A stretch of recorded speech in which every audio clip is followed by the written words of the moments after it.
Le livre de Job, chapitre 6.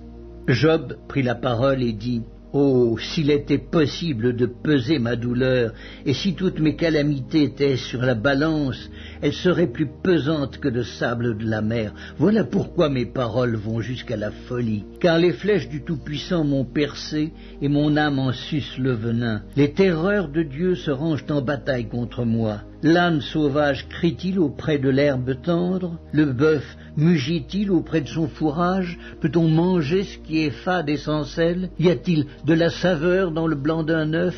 Ce que je voudrais ne pas toucher, c'est là ma nourriture, si dégoûtante soit-elle. Puisse mon vœu s'accomplir et Dieu veuille réaliser mon espérance, qu'il plaise à Dieu de m'écraser, qu'il étende sa main et qu'il m'achève. Il me restera du moins une consolation, une joie dans les maux dont il m'accable.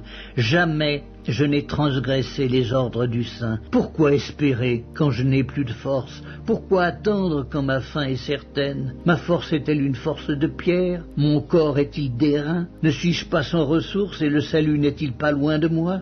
Celui qui souffre a droit à la compassion de son ami, même quand il abandonnerait la crainte du Tout-Puissant. Mes frères sont perfides comme un torrent, comme le lit des torrents qui disparaissent. Les glaçons en troublent le cours, la neige s'y précipite. Viennent les chaleurs et ils tarissent, les feux du soleil et leur lit demeure à sec.